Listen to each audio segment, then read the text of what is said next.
Welcome to another episode of Courageous Me. And we've got a really, really interesting one today. So I've got a woman who I don't know yet. So I'm going to be getting to know her on this podcast with you. But she came as a recommendation from the beautiful Ksenia Belova, who I've done a number of personal branding photo shoots with. Ksenia photographed this woman as well and said, "Oh my God, Kim, she's phenomenal. You need to meet her." Her name is Jenny Doan, and she's a motivational speaker and a world champion hula hooper. So, yeah, we're going to find out about that together. So, Jenny, before we get into the nitty gritty, okay, one about the hula hooping, but about who you are, what excites you to have a conversation with me today about courage? I think that courage comes in so many shapes and sizes, and the more that we share stories about them, often ones that are a little bit strange or a little bit different, we realize that there's a lot of courage within us, but we just didn't recognize it as courage. So I hope that through today's podcast that people can reflect and realize that courage can be playfulness, it can be boldness, it can be silly. It doesn't just have to be, the generic superhero or CEO type of person.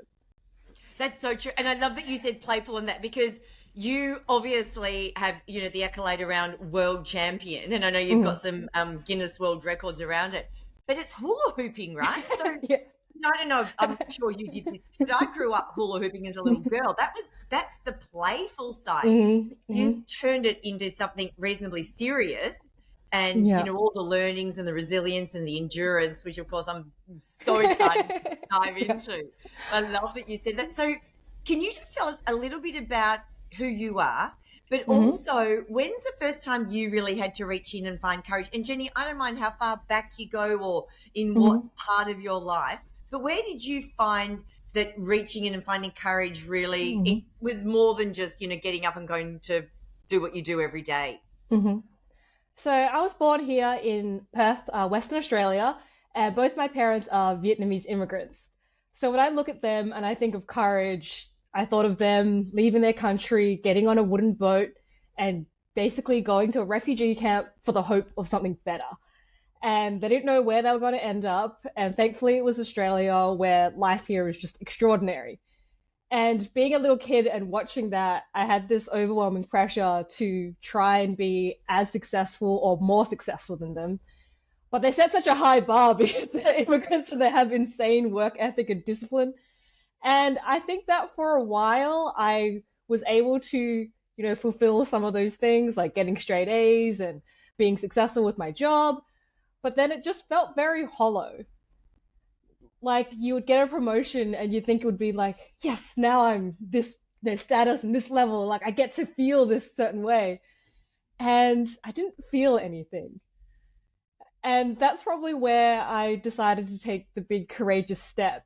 And that was I took 12 months of leave to go and do a volunteer assignment in Tonga, this little island in the Pacific.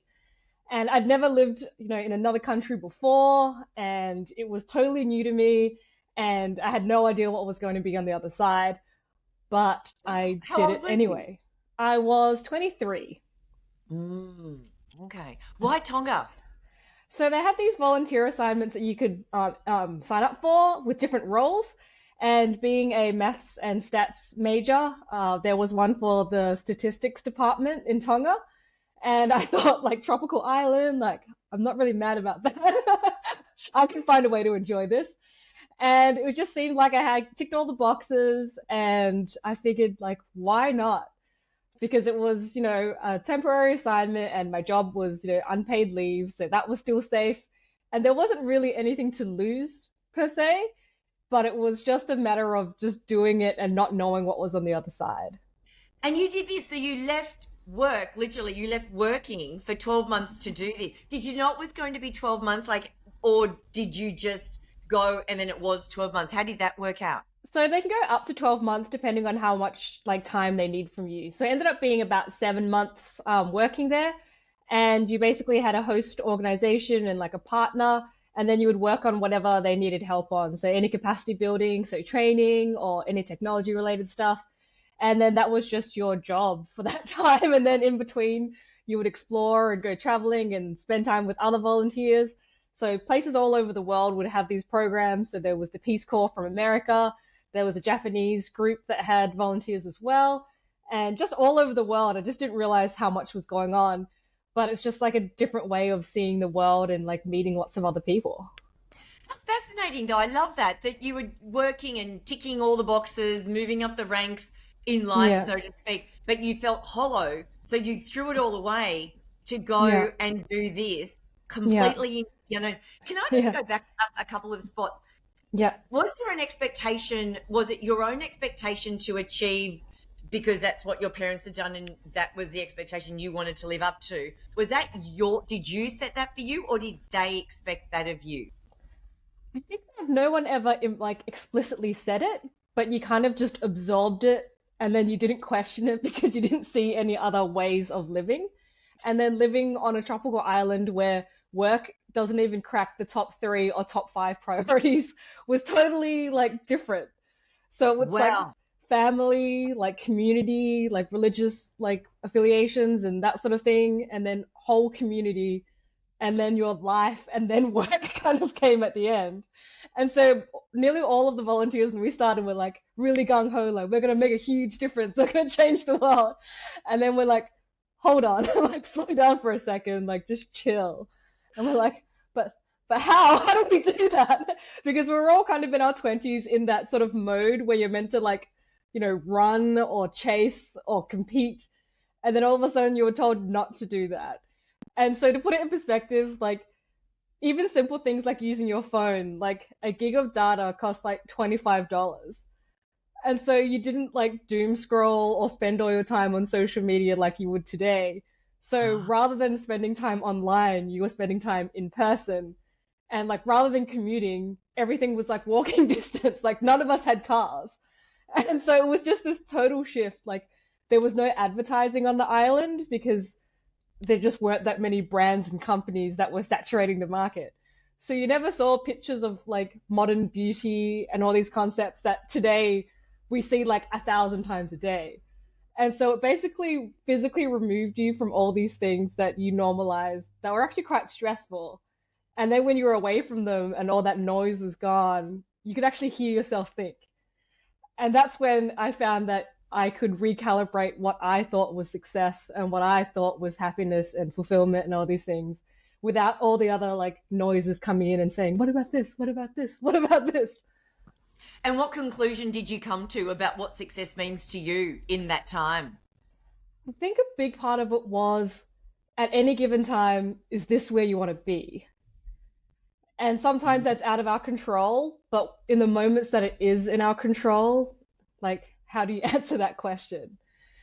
And I think that really, really changed my mind on a lot of things because in working for the government, that was my job before that, I just didn't really like that. Or when I was at home, I was thinking about that.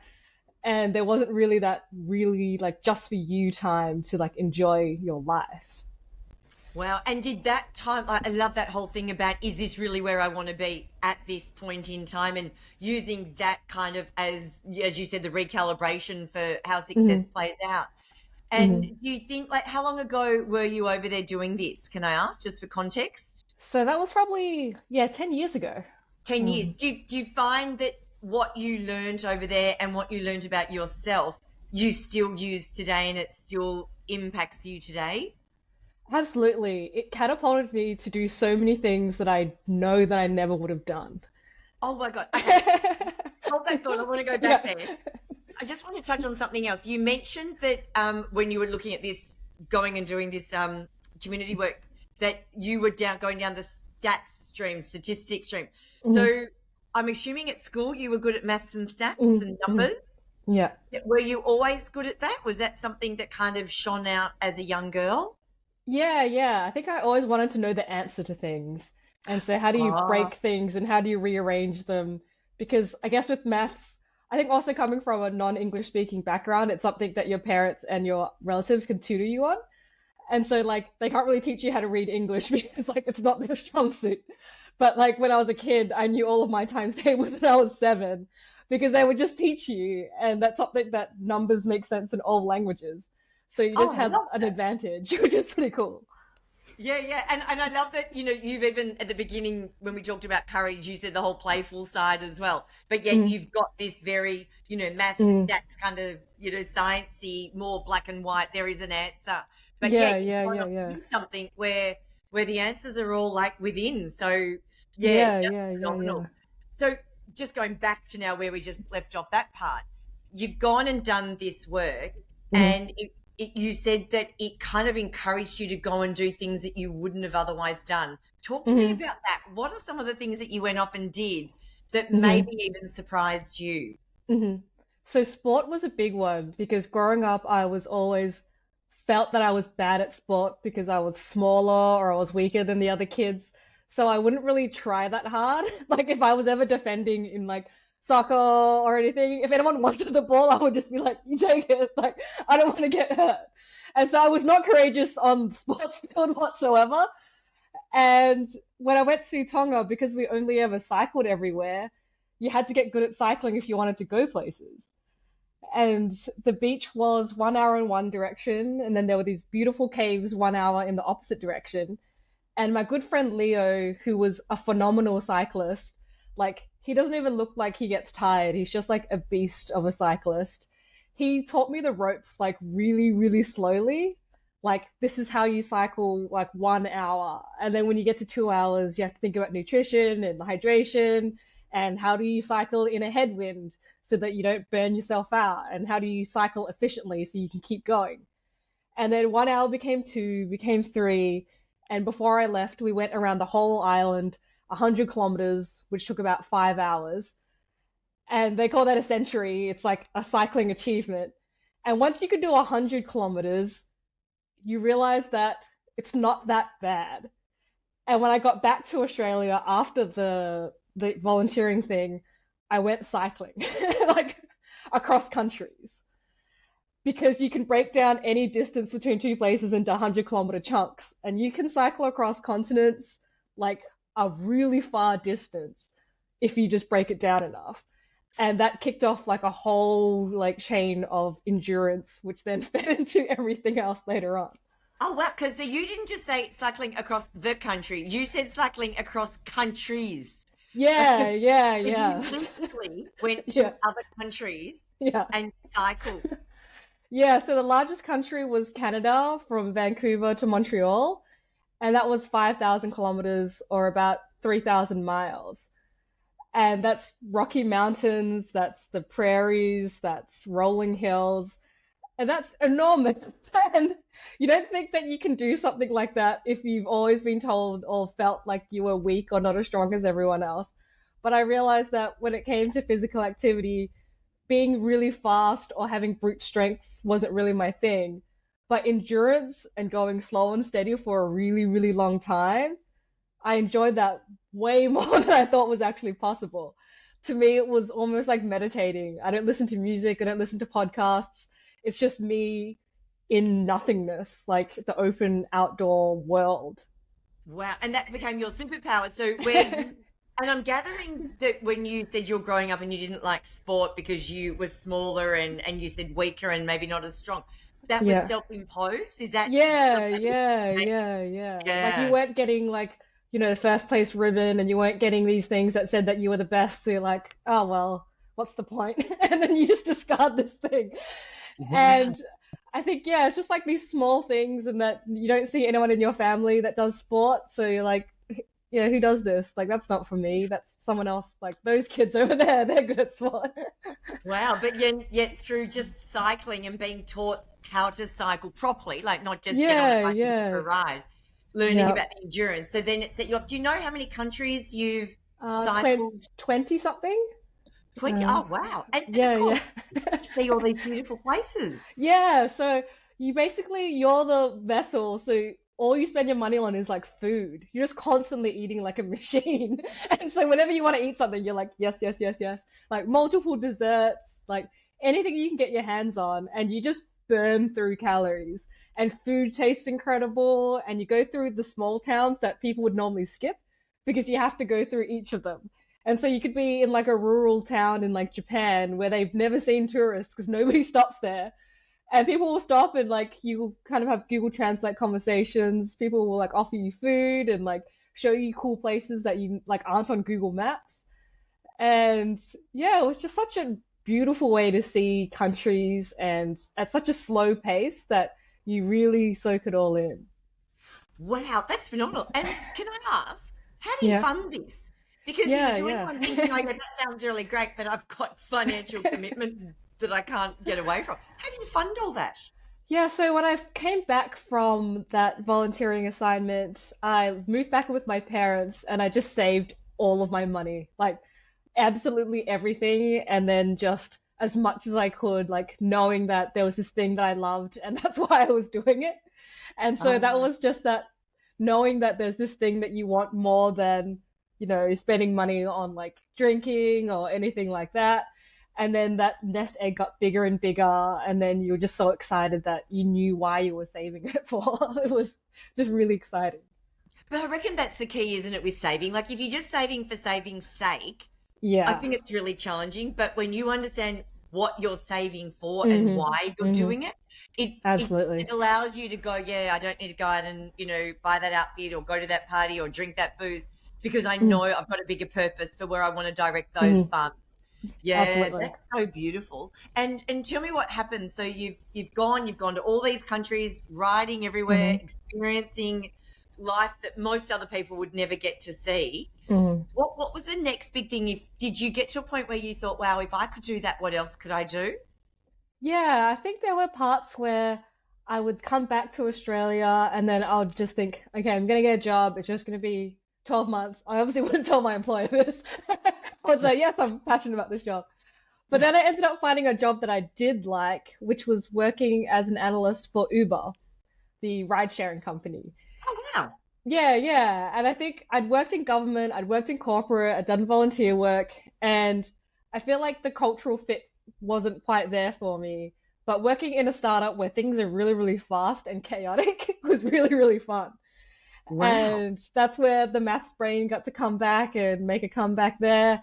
So the amount of data that they have and the structure of it, because they're a tech company, is just phenomenal. Like anything you could possibly wish for as someone who likes data or numbers. I love what Uh, you just did because it's a tech company. yeah, yeah, It's yeah, not a transport company. It's yeah, a tech company. Yeah. So you were an analyst at a tech company, it just so happens to be called Uber. yeah, yeah. Oh, how And interesting. yeah, yeah, so that was really fun. And I thought, okay, I'm back in Perth and I'm ready to like properly be here and, establish roots and whatnot. But then they closed the office in Perth. They had this big thing across the whole world where the rides business was so successful that they were scaling down the cities and centralizing them to places like Sydney, where everyone would either move there or you'd have to, quit essentially. And I wasn't quite ready to quit because I still liked the job and I liked, the mission and all that sort of stuff. And so the other option was to operate from an office anywhere else in the world.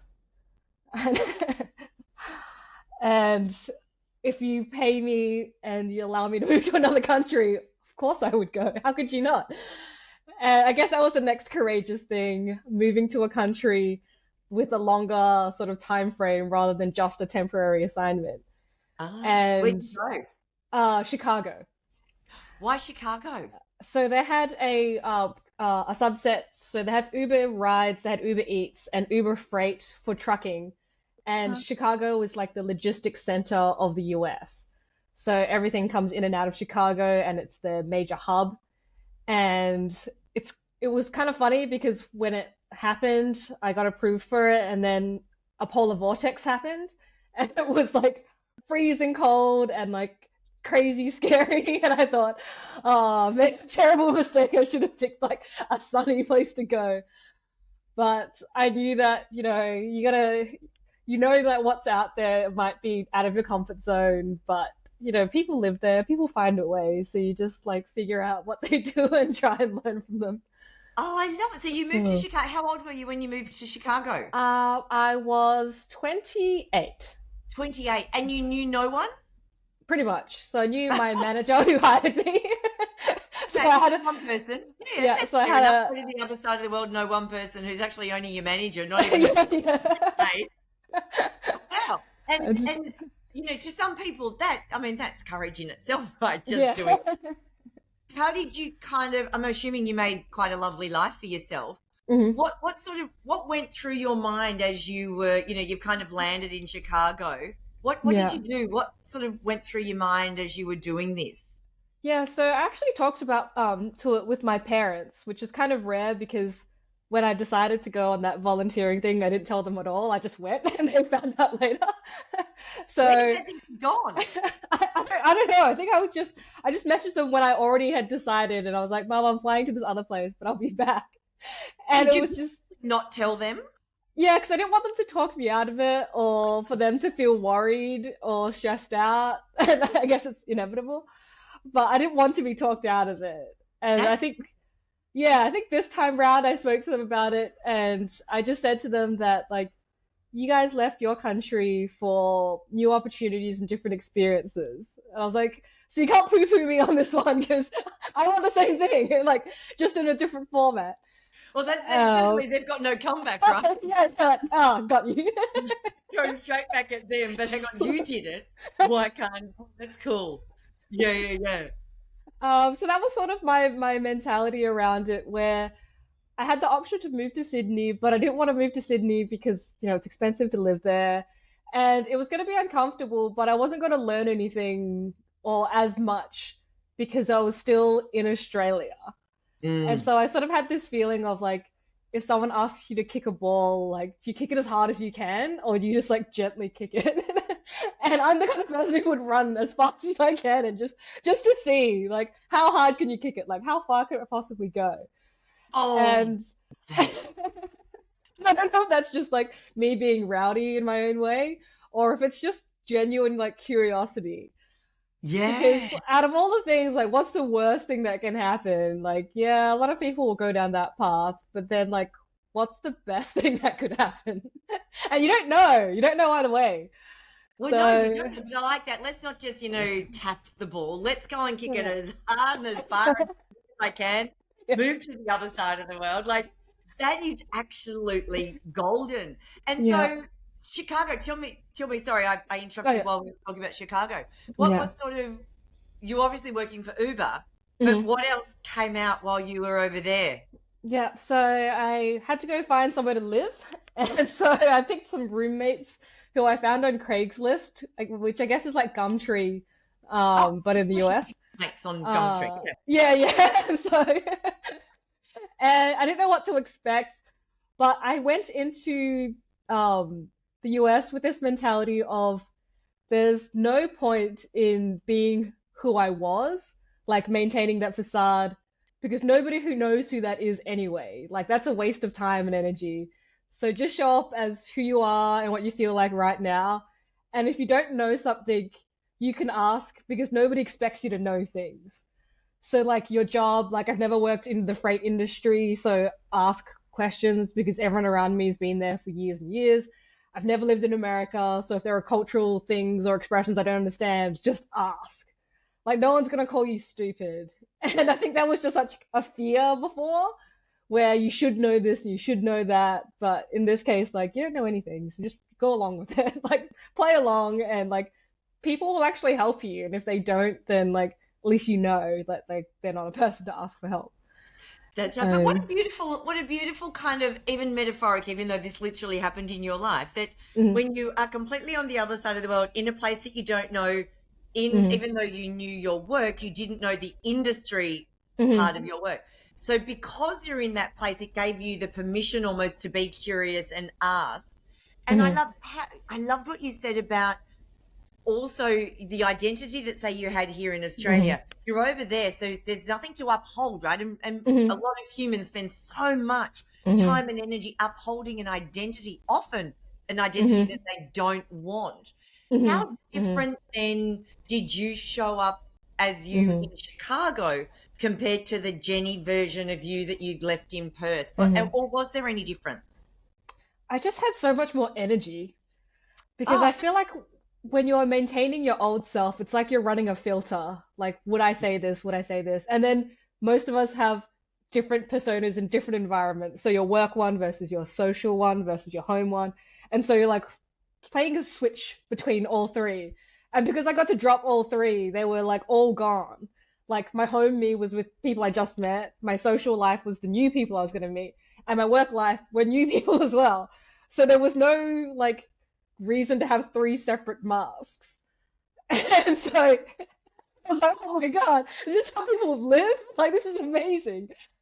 And I think there were just like parts of me where it was just like, you could just like express what you felt at the time, and then it was easier to find people that were your kind or your people because you were Mm. just, I guess because sometimes you want someone to reach out and then you reciprocate, but you're the one reaching out and then other people can reciprocate. Mm. And so you kind of just break down that initial barrier, and then you just made friends so much faster because you're not holding on to anything or like trying to like hold a shield with one hand and then like hold and shake their hand with the other one. You were just like, I'm here, like, what's up?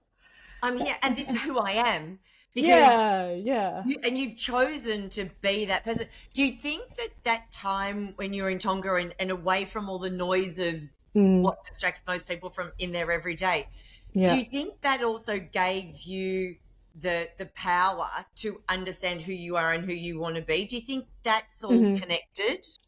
Yeah, because you have practice of doing it and realizing that nothing's going to go wrong. But I think if you've never done it, you think that if I do that, I'm going to lose all my friends or people won't respect me and all this stuff. And that none of that was actually true. Oh, that's so powerful. None of that was true. You realize that, yeah. I mean, you had no friends to lose, right? 'Cause Yeah, pretty much. And I think it's also another big part for me is that when it comes to making change, if the stakes aren't high enough, I just don't do it. Like in some ways, you would think that I'm a really disciplined person for being like a world record holder, but in Mm. some ways, like the call needs to be big and loud enough for me to respond to it. And when I think of like making new friends, when I'm in my hometown and I already have friends, like why would I go out and try and do this thing? But when you have zero friends, you literally don't have a choice. Like if you're just gonna sit at home all day and don't do anything, you will literally not have friends. So it forced me to like be outgoing and do all these things because there was no other option. And I think so often when we're really, really comfortable, you always have the option to back out and to quit and to like stay as you are. And I think that's an undoing on yourself. And so I think sometimes like we can register ourselves as being lazy or as not being like bold or courageous enough, but it's probably because we're not going into situations that call on us to be bolder or more courageous. Oh, that is so beautiful. I love that the stakes have to be high enough or change doesn't take place. And I would Yeah. say there's a lot of people that are listening that would go, yeah, I reckon that's me because it's too comfortable. And I love the Mm, example you shared that when you've already got a whole group of friends, why would you go out and make new ones? yeah. Yeah, But whereas so when it's you've like, yeah, got it's it, like an opposite sometimes. It's like, I can't have a big goal because I'm not strong enough yet. But you're like, no, the big goal is what calls you. It's what brings you up to that to be able to achieve it or to do it. oh, And I think absolutely. sometimes, yeah, waiting for the strength or the courage to come, like, it'll never happen. No, Like, no. not by Yeah. itself, not with zero, change or action or impetus to like make that change. Yeah, and it sounds like you knew that you had to have high enough stakes. You had to not just dribble the ball, you want to really Mm, kick the ball mm, as far and high. So, how yeah. did all of this end up in hula hooping? So There's no it connection was, at the moment. yeah, so I got the endurance from cycling, so that was from Tonga.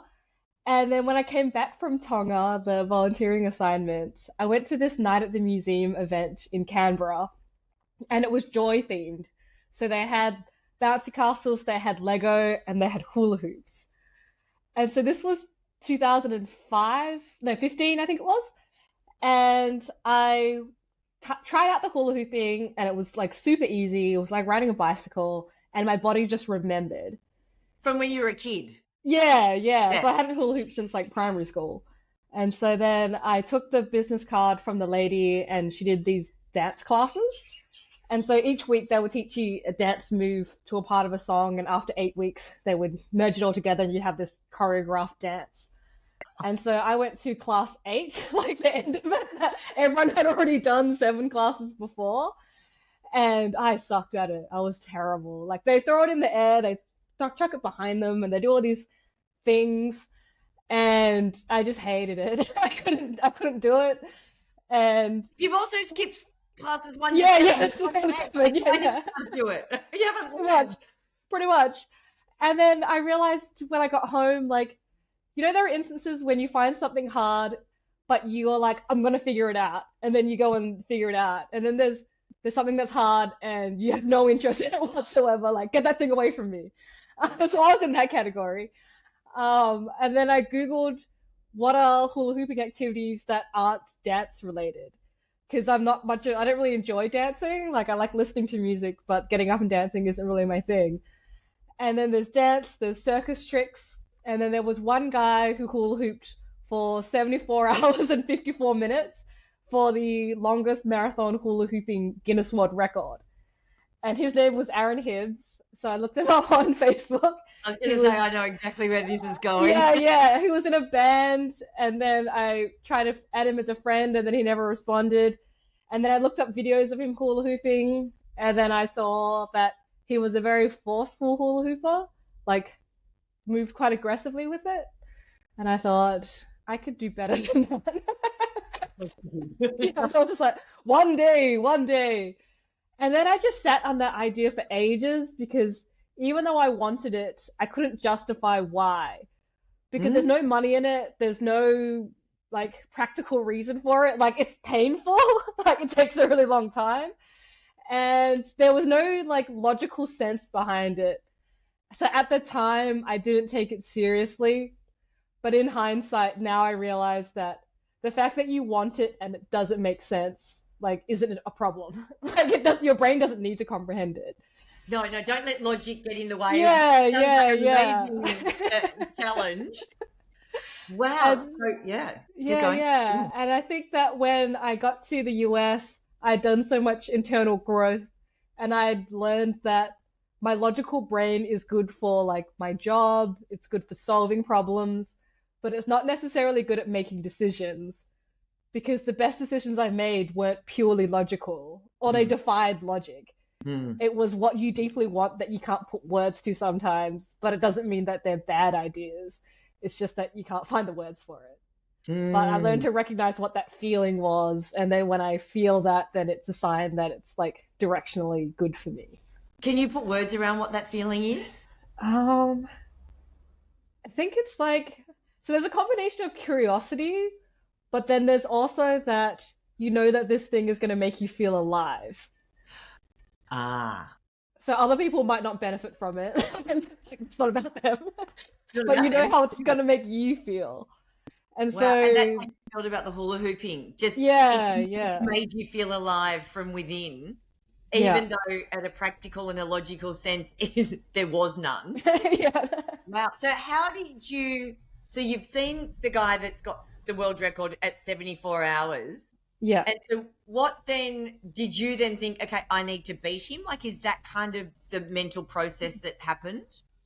Yeah, so I think after I'd done all that endurance cycling, I kind of kicked myself that I wish I had known that I had this ability all along. Ah. Like, could I have been, in the Olympics, could I have been, something, out there where, it could have been something like best in the world at something. And I think when you eliminate some of those things that aren't really practical because if you wanted to be a world-class cyclist, you would have had to start ages ago.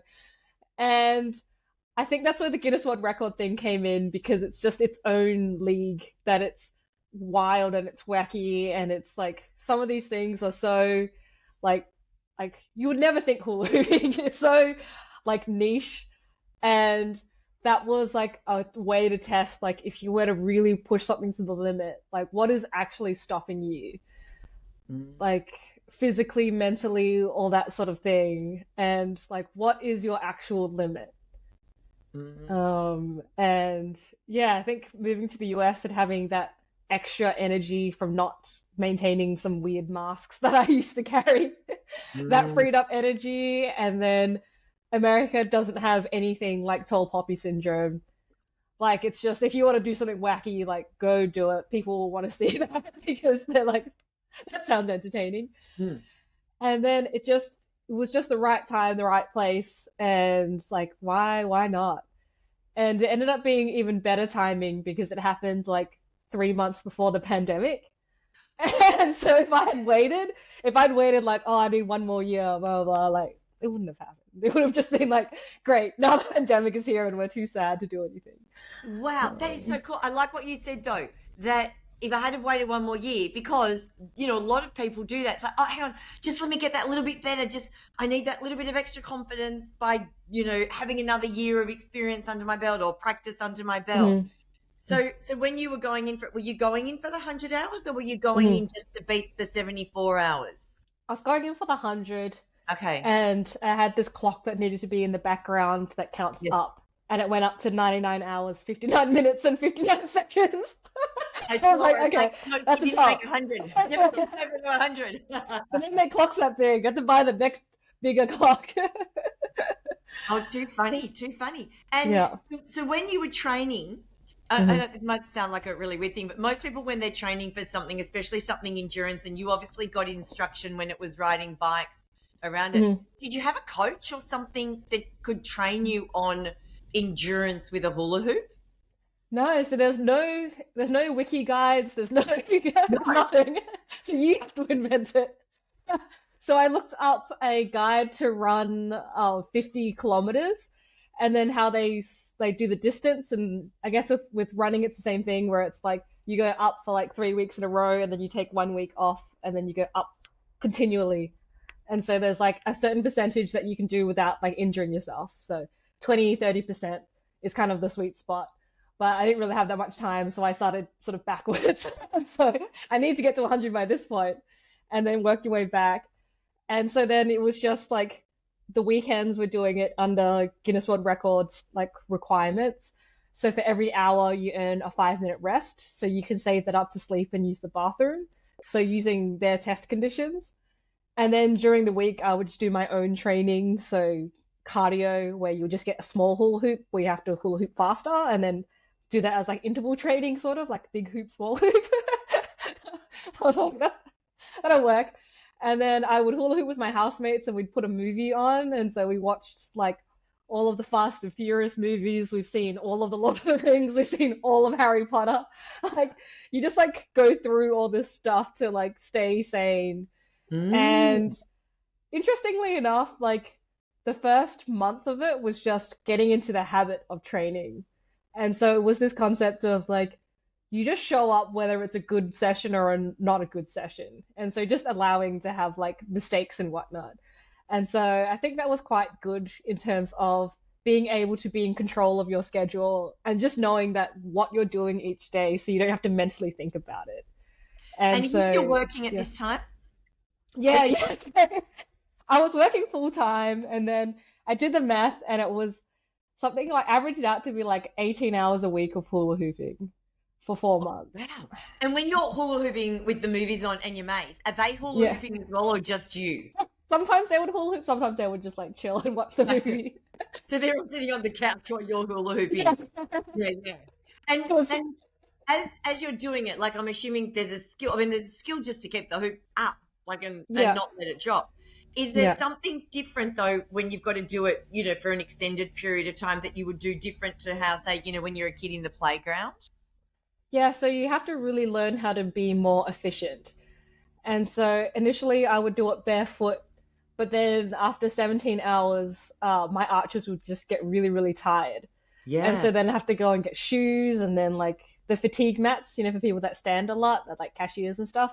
So Mm-hmm. getting stuff like that and then just learning how to alter your stance and your movement so that you're not in the same place the whole time. So you kind of have to have variety, like spin in both directions, like swap so you're not like stuck on one side. And you're trying to get as much balance as possible because when one thing hurts, you have to figure out how to rest that spot and then do it another way so that you sort of cover your bases. While you're still hooping. Yeah, yeah. So it's like you can have your feet like shoulder width apart, or you can have one foot in front of the other, kind of like a surfboard, or you can do like a 45-degree angle. And so then it just changes the pressure, like knees versus, ankles and all that. and then you just have to figure out like when it's too much on one side to just switch it up. Oh Because my goodness. eventually that's like the nature of fatigue is that it's cumulative. And so you're trying to let some areas recover while other areas are getting fatigued. I see why, learning endurance first, why that Yeah, has yeah. been the part. Because what sounded like, oh, it's all fun, you're just hula hooping. But the minute you put 100 hours, Yeah, with that statement, yeah, it's a whole different ball game, right? So, yeah, yeah. yeah. And so you obviously did make the Guinness Book of World Records at 100 Mm, hours. How mm. did you feel when you got to that, as you say, like 99.5959? How did you feel when you literally, and I did see the YouTube video of you, and then you put the hula hoop down. What was going through you at that moment? Like, thank God it's over. Those last 10 hours, it was 1 hour hula hooping, 5 minutes of sleep. Like, just up, down, up, down. And it was like you close your eyes and you're immediately asleep, and then you wake up like you just blinked. 1 minute. Like, oh, 5 minutes of sleep at a time. 5 minutes, sorry. But you don't even feel it. Like, it's like blinking. And it's just Yeah, like, no, it doesn't like, touch the edges. you're like, it wasn't enough, put me back. Like, I think about all the times, like, in life that I've pressed snooze, and, like, you just can't snooze. You're like, too bad. Like, it's happening. And it's just, like, it's just, yeah, the tail end of that was agonizing. I like how you said, Uh, though, the last 10 hours. yeah, in particular. Seriously. And also, you knew how many hours you were going for, right? So Yeah. you knew, I guess, at the 90-hour mark, you've still got 10 hours to go. Like, not 10 minutes or 10 kilometers, 10 hours. Yeah, yeah, yeah. Wow, that Because, whole mental fortitude that you must have yeah, to do that, like that's another level. yeah. And I guess you'd have to, that's a lot of the training would be around that, wouldn't it? The mental stuff, Yeah, so physical. with cycling, it was the you don't ever go backwards. You like burn the ships behind you, because when you're cycling across a country, you book all of your accommodation like 3, 4 days ahead of you. So when you're going through the Rocky Mountains, like I had a 200-kilometer ride day through two mountain passes, took me like 10, 12 hours, and the accommodation is on the other side. So if I stop, I can't go back because my hotel room's gone. Like that's someone else is probably in there now. You can only go forward. Yeah. And then like if I skip that day, then the next day I have to do two lots of cycling. So like you can't stop. And so you only go forward, and if that means walking, if that means like you sit down for a bit, you still go forward. You're always directionally looking at where you're going. You never turn back. You never look back. Don't give yourself the option. And when I do the math on how many hours of cycling I did, it would have been close to 1,000. So it's Um, and so like that's just a mindset that I had for 1,000 hours. And so by the time 100 hours of hula hooping came up, it's like that same mindset. it's all in the mindset, yeah. And I love, the whole concept about you've just got to keep moving forward. You cannot go back. There is no choice to go backwards. But that's Like I such a don't even entertain it. Like don't even entertain it. Like no. it When you doesn't get do to 90 anything. hours, you really, Yeah, the only way is forward. You've got to persevere and get through that next 10 hours. There's no go back. yeah, Mind you, at 90 hours, you've still beaten yeah, by a lot. Guinness Book record, Yeah, right? so a lot of people are like, why don't you just do like 76 hours? But for me, it was like, I'm only gonna have to do this record once, unless someone comes and beats it. So only just do it once. Otherwise, if you were to do it 76 and then someone else beats it, you have to come back and you have to do the whole thing again. So this is like mathematically better to just do 100 than to do 76 and then come back and do another 76. Like, And of course, you're yeah, completely up with maths and stats, right? Because yeah, of course you've done the math, and the math says, look, if I'm going yeah, to do it, I'm going to get that record, and I'm going to hold on to it for a hell of a long time. yeah. Yeah, I don't need someone beating me in the next 12 months and me Oh, having to I'm do gonna it. do it again. Like, oh, I'm so tired. So Jenny, what if tomorrow you pick up, here in Yeah. the news, someone's just done 101 hours? So there's someone in Las Vegas that's currently going for it. Oh, And my first instinct was like, let's go, let's do this. And I think it was just like defensiveness because you're like, like I have to go and blah, blah, blah. But then I had to stop and think like why I did it in the first place. And if I were to go and do it just to stop somebody else, like it doesn't feel that inspiring. But if they would have beat the record and then I had to go take it back, then maybe I would change my mind. So I think if it were Ah, actually broken, I would probably defend it, but it would depend on like when I think about it and look at it, like what am I actually feeling? mm. And yeah, I think that's the part that, yeah, if it's defending it for no reason, I don't really feel that driven to do it. Yeah, yeah. And that's why you set the bar so high so that you could give yourself that bit of grace before you Yeah, had to think about it. Yeah, yeah. yeah, I because love the last that. record was there for 10 years. And so it had that's some pretty good longevity. And Oh, this okay. And one's how been long have you around had yours? 5 years. 5 years. Okay, got it. So assuming this person Yeah. doesn't actually beat it, you still hold on to it. So you've done that, you've finished it. Mhm. What next? So ends up just doing more world records because once you have like a Guinness account, you can just look up other like records. So I just looked up hula hoop and see what's on the list, and then just found some that looked doable. And I know you Yeah. did one upside down on monkey bars. Because seriously, I loved researching you. It was like this is the next level incredible. This makes sense. Yeah, wow. So you did that. What other one have you got? The most stairs climbed while hula hooping. Yeah, yeah. So yeah, that was long. So that one was funny because the record was like 120 when I first looked at it, 120 steps. And then during the pandemic, somebody else broke it at 775. And then I went and did it, and I was like, that's kind of low. I did like a trial, like hour session, and I could do like 1500. 1,500 Uh, steps while hula hooping. yeah, yeah, that was just like a casual tryout. The casual show. Yeah, I was just like, oh, we'll see. We'll have a crack at this. I was like, okay, someone needs to properly break this record and make it massive. Oh my gosh. Um, I and love that you've got so 3 records. yeah, yeah. So when I broke that one, I did it. It was 10,241. So I had to like properly smash it. That one's gonna be around for a while. You Um, did 10,241 stairs with a yeah, hula hoop. yeah, Yeah, and uh, spinning it. yeah, yeah, Not even yeah, holding it. yeah. And you don't get any rest on that one. You have to continually be hula hooping the entire time. Oh, so no sleep breaks, loo breaks, No, stuff like that. No, no, no, no, you've got to keep going. What happened? yeah. Just going back to the one where you've got the 100 hours. Does that mean it's not allowed to stop? I mean, I know it stops when you have a break, but if you're doing it and it stops, you just pick it up again. It's more the length of time that you're hula hooping. Is that correct? Yeah, yeah, yeah. Yeah. So then, yeah, so for marathon events, I think there's a few of them where they have that in that category. Otherwise, it would just be limited by how long you can not go to the toilet or sleep for. And Yeah, then it's yeah. not truly long. And so I think, yeah, for that one, I ended up getting about 4 hours of sleep out of the 100. And then Wow. about 3 hours and a bit for like first aid, using the bathroom, just generally sitting down. Yeah, yeah, Mhm. yeah. Oh, Yeah. wow.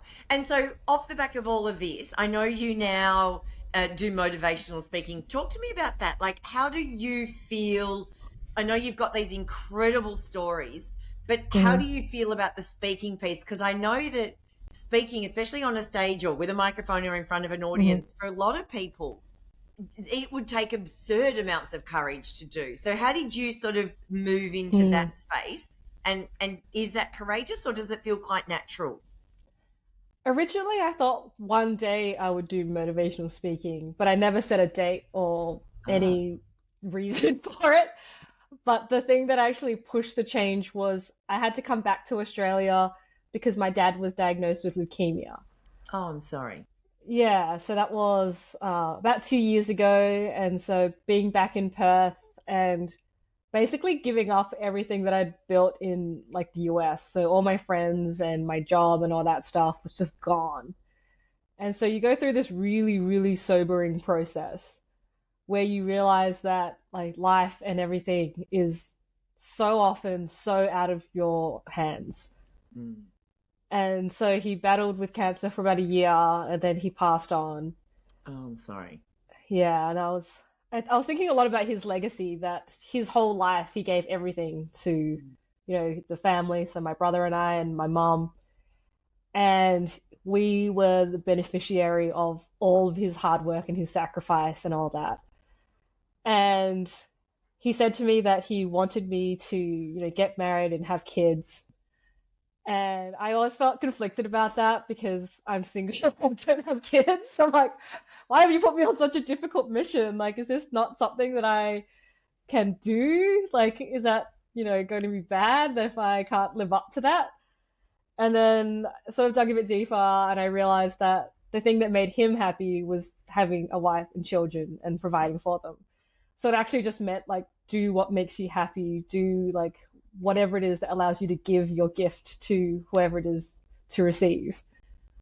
Um, and then I realized that all of this stuff, like not just the world record stuff, but just life stuff that I've learnt, whether or not I have kids is TBA, but I know that I can share the story with people who need to hear it or are stuck in the same place, like who I was, 10 years ago. And then that's where it really, really clicked, where if you don't share this stuff, you keep it for yourself, and that's not really fair. That everything that I learnt, other people can learn as well because I wasn't born with it. And so the challenge is figuring out how to teach it. And that's probably the part that's the hardest for me right now, because when you've experienced something and you know it, then you're like, oh, that's easy, like obviously. But then when you go and explain it to another person or break it down, it's hard to know, like, does this make sense or am I sounding crazy? Yeah. Yeah, Totally so get it. yeah. But what's beautiful here is what the reframing that you just shared, that even though your father had said that what would make him happy is if you got married and had kids, really what he was saying is because that made him happy, whatever choices you make, just make sure they make you happy. Like I love that Mm-hmm. decoding of what he Mm-hmm. said, because too many in this world take that as literal.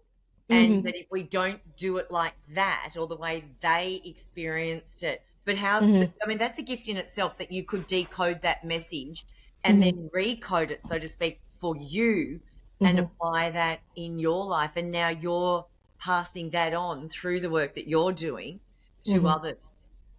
Yeah. Yeah, wow, that's a really, really powerful gift. And so how Mm. do you feel when you do, say, get up in front of an audience and share your story? How does that feel when you're actually doing it? Yeah, I did a workshop with some year 12 students in July, and so talking about like their year 12 exams and what they want to do in life, and I was just an open book. Like you could ask me whatever because I'm a pretty big advocate of there isn't one way. Because trust me, I've tried. I've tried There's many of the many ways. ways. Yeah, yeah. Yeah, yeah, yeah.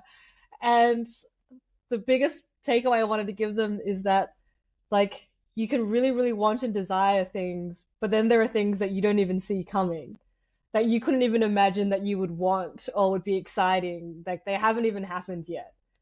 And so this idea of like, yes, you can try really hard to get the best scores and go to uni and all that stuff, but like keep your eyes open, like your peripheral vision open. Because there are things that sneak in that if you're too focused on one thing, you kind of miss them. Oh, I love that. Like keep your Yeah. eyes open, keep that peripheral vision, like be Yeah, yeah. aware of it. Gee, that's so powerful, especially say those where they're doing their final exams or they're in year 12, right? Yeah. They're doing their final year of school, and it is all about just get the marks and the pressure, whether Hmm. self-imposed or society or family that is put Hmm. on them. What a beautiful lesson for you to be able to teach them that they can then apply into their own lives. What Mm. what when you were there, what was the and you said it was kind of open slather, they could ask you anything. What did they ask? What were the questions they wanted to know Hmm. from you? So one of them was like, when you want something, how do you know if it's actually going to work out or if it's not on the cards for you at all? Ooh. And so my answer was like, you don't even know if it's like if everything is lining up, if it is going to work. And so I shared that last year when I came back to Australia, like I had a really hard time finding, myself and work. And I actually got fired twice. Oh, Like, yeah, I was like signing up for like data analyst jobs, something I've done for like 10 years, like something I'm good at, like enough good enough to work at Uber for. So I'm not a dud or anything. And my head just wasn't in it. Like all that stuff with my dad. And then I ended up, getting fired twice. And then I got this job that let me work 4 days a week for the same pay as a 5 day a week job. And they let me move to Melbourne where I could do my motivational speaking and work remotely. And I don't work Mondays. And the workshop was on a Monday, so I was just talking to them all as freely as possible. Wow. And at the time, I was mad about those jobs, like, oh, how dare you? You don't know what you're missing. But then the reality was, like, there was something better. Like, Yeah. just better for me, better for all the people I get to speak to. And it was just the acceptance of, like, that particular way to get from A to B didn't work. But there was another way that I couldn't have even conceived. And so I just had to be willing to accept it when it arrived. And that's beautiful. And I think too, just hearing that you got sacked twice from your job, and I don't mean this rudely, but it's almost humanizes you. You know, it Yeah, shows yeah. that, you're not just, those people that seem to whatever they want, they get, not through lack of hard work. And I know you did all that, but it's like, okay, you have had those setbacks, and particularly when well, that's a Mm, beautiful message for everyone. But it mm, does, it really humanizes you. And it's like, okay, so they're not the doors that are meant to be open for me. I'm meant to find other open doors. And mm, that's okay too. Like, what a powerful, powerful lesson. And mm, I know this might be a really silly question, but what's the mm. next thing you've got to really reach in and find some courage for? So a big part of it is there are, I think it's probably from consuming too much social media sometimes, but when I see motivational speakers or, really, well off public speakers, it can feel like you're not worthy. Like, what do I have to say that hasn't already been said? Like, Mm. that person's the hero for resilience. That person's the resilience, that king. Like, I can't go and be that person. And I think that it's the feeling of going out there and doing things before they're like perfected. Yeah. Because when I was hula hooping, I trained for, hundreds of hours, and then you got to see me hula hoop. You didn't see me being bad at it. Whereas with public speaking, you have to do it while you're still learning, while you still say filler words like and or whilst you still move your arms too much. And you just have to deal with that. But on like a business side of things, like being your own business and having to make your own money as opposed to being an employee, the next step that I want to do that I'm still terrified of is making like a course or program that people can learn from Mm. and start to feel like I can teach people things outside of, 90-second reels.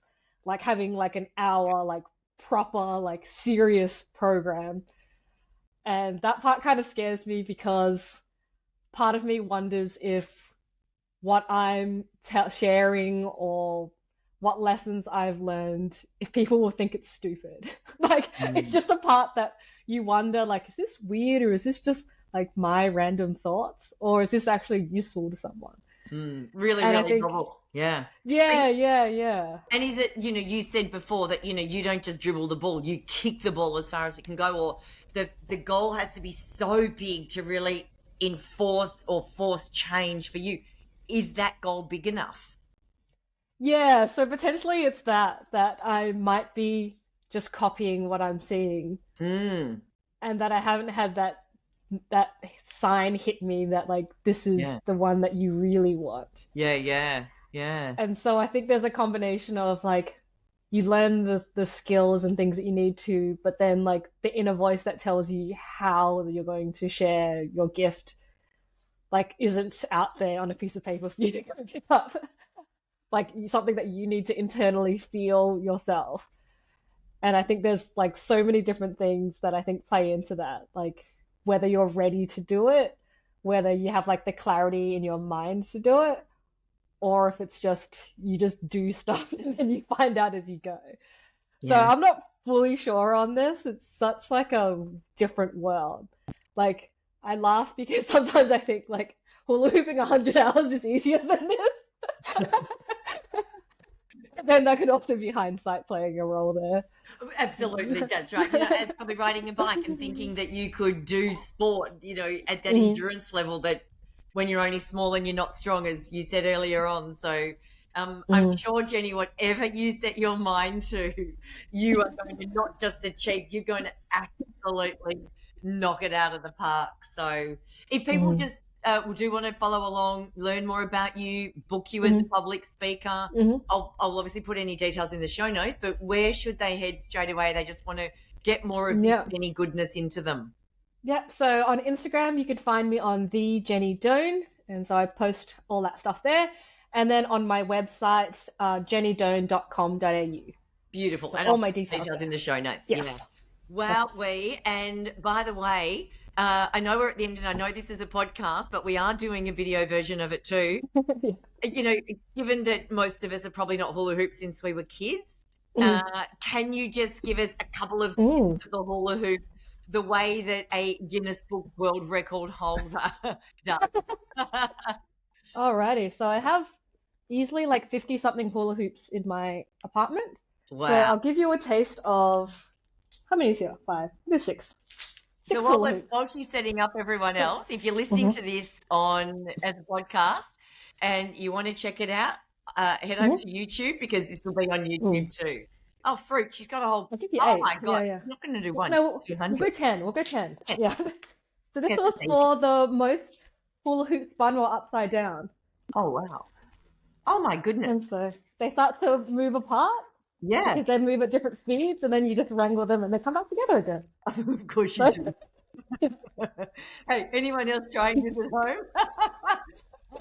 Please take a so video of yourself doing it. Flick it through to Jenny and I, because seriously, this thank is you. difficult. And if anyone's game enough to beat 100 hours, seriously, it's Yeah. out there. Jenny can do it. Sorry, Yeah. Jenny, I'm encouraging the competition there. Jenny, thank you. Mhm. That hula hooping, like like seriously amazing. You are incredible. I love the messages, the learnings, the motivation and the inspiration that's come through from your story. And what I love even more is your genuine desire to get out there and share a story Mhm. that's going to help so many others, which came through really loud and clear. So thank you for Thank being a you. guest on Courageous Me. Thank you for having me. It's been a blast. Yay.